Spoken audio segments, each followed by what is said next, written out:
Okay, so we're gonna be talking about 5 steps to a conversation, right? It's literally just a system to build impulse within a customer, okay? The first step is really just the intro, right? This is like 5 to 7 seconds. It's just your first impression of the customer, right? Whether you're like in a retail store, right, setting up a stand, or you're a door-to-door salesman, right? That's what I do, door-to-doors, all right? It's how you look really at the door, right? So if they're looking through the Ring camera, to the people, it's how you're presenting yourself. How do you look like? If you make sure you're not a threat, so on and so forth, etc. Right? But you really want to have your C factors. This is if you're smiling, right? If you're smiling, it's very, very contagious, right? Even if you're like a grocery store, right? And you're standing in line and someone comes in. This has happened to everybody, I can almost guarantee. And someone else comes across and you always give that awkward smile, you know, the smirk, right? They come, you guys make eye contact and it's like, and you always smile back, right? And look away. There's not even nothing exchanged, but there's always a smile exchange, right? Same thing, and eye contact. When you are talking with a customer and you're looking at them in the eyes, it builds trust, right? They want to trust you a lot more. It looks weird if you're trying to sell them something or market something, promote something, and you're looking all over the place except at them, right? There's no trust. It looks very suspicious. And enthusiasm. The more you're excited and enthusiastic about whatever it is, whatever product that you're selling, marketing, it's going to build curiosity if you're very excited and enthusiastic about it, right? And icebreakers are super important. This is just like break the ice, and in the name, like complimenting someone. If someone has something cool going on their hair, right? They got like purple, red, all kinds of stuff. I always compliment the hair. Cool hair, right? I've never had my hair like that, so it's pretty cool. Cool glasses, right? If someone's wearing some sort of sunglasses or whatever. Older people, I like cracking jokes with them the most. I don't know what it is, but right, if you're most things that you're selling, right, you have to be an adult, right? Like if it's telecommunication, phones, a subscription to like water or anything, for the most part, 18, right? And I always tell them, like, you are an adult, correct? You're 18, and they'll always laugh, like, of course I am, right? And broomstick for the door-to-door salesmen, right? That's make sure you're like a broomstick away from the door. You don't want to be all up on them, right? If you're up on close and so on, it's very awkward. Especially if you're at their door, it's very weird. They're not going to want to open it and talk to you, right? But just within that intro, you built the impulse just a little bit within that time, right? That's kind of what this graph is for, to show the height of the impulse within a customer, okay? So 2 is a short story. The easiest way to explain the short story is like a movie trailer, right? It's just to build enough curiosity and enough expense to make someone interested in it, right? When you see a super good movie trailer, everybody's in like, dang, I gotta watch this movie. Like, I need to watch this. I want to watch it. And it just built that much excitement in that small little couple minutes, all right? So you just answer like the who, the what, and the why. Who are you? What is it? And why? All right? Explaining the why is always super important as well. No matter what is in, if you explain the why behind of it, it's going to guarantee a lot more trust and make you want a lot more. All right? But kiss it. Keep it short and simple. Even in movie trailers, you see they're not super long. They're just enough to grab your attention and build excitement. Okay? Because the more you talk, the less impulse you build. All right? You're going to want them to ask you questions about it a lot more than you just tell them everything. Okay? And 3 is presentation. Here's where you talk about facts and the pricing. Okay?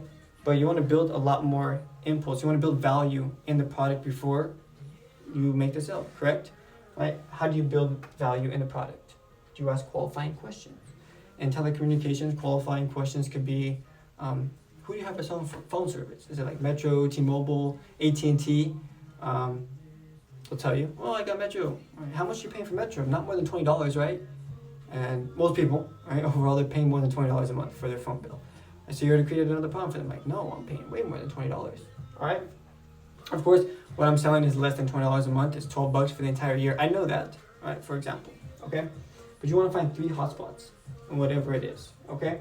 3 hotspots, 3 main things that are going to make the customer want what you have, okay? I always put the product in the hand. It just creates a lot more possession with what you have. And high-low it, right? High-lowing could be saying the price you're paying, like you are spending, right?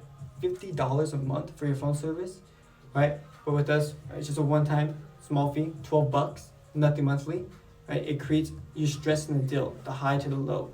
Or if in door-to-door as well, right? You want to Jones a lot of people, Jones the neighbors, Jones the customers you just had, right? How you can present it, be like, okay, pretty cool. For the new iPhone you qualified for, literally the only other person was your neighbor, like Susanna. Right? She qualified for the phone for just $200, right? But for you, you qualified for literally just $125, nothing monthly, okay? And same thing, like, wow, someone else would have got this. They got it for a way higher price. I'm getting it for such a lower price, okay? And they're gonna want a lot more. And always talk in dollars versus bucks, Okay, dollars seems like a lot more versus bucks. For example, like, oh, this costs $10. Bro, it just costs $10. Big difference, right? So after that, it's for the close. This is at the height of the sale, the peak of the impulse. Right? The impulse is the highest. They're very excited for the product. They like want it. Now you just have to assume the sale. All right. Or you give like a yes or yes dilemma. Right. So whether how do you want to do it? Do you want to pay in cash or card? All right. Or so for that payment of $12, did you want to do it in cash, card, Zelle? Right. Most people today have been paying cash because there's no state tax.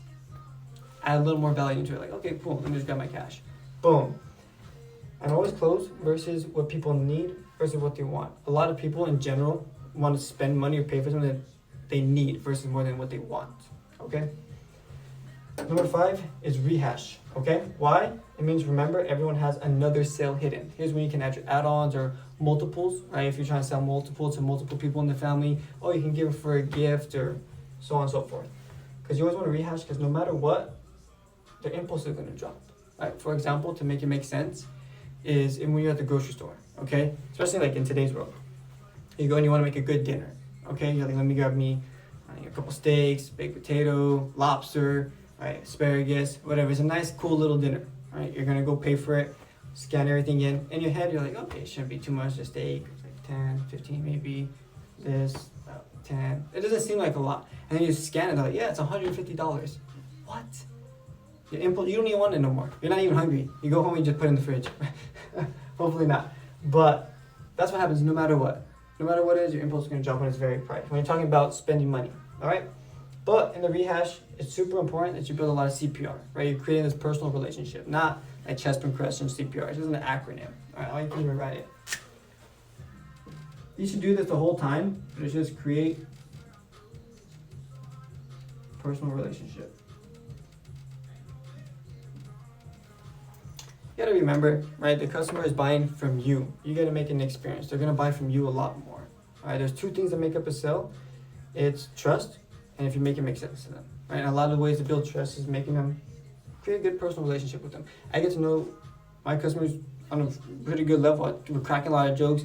They tell me a lot about their life. I'll tell them a little bit about me, right? So they know a little bit more of who Juan is, right? And this when you're introducing a lot more, like if you're trying to sell to a lot more people or a lot more products for them, right? Or add-ons, right? Like, oh, cool, we have this as well, right? Get more excited about it. Be a lot more excited about whatever you're offering. Okay, cool, with this Amazon Prime, it comes with this, check your email, boom, whatever it is. And be super indifferent about it. The more salesy you seem, the less you're gonna put about it, right? Like if you're trying to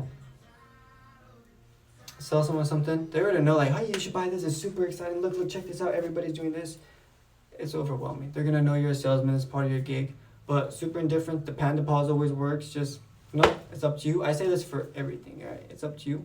I don't even care if you get it, right? And I have told people this so many times, and every time I sell it to someone, they get the product, right? Because I'm just super indifferent, all right? After you do that, they buy multiple, or they just buy whatever, 2 no's and a go. I tell them again, yes, do you want it? No. No again.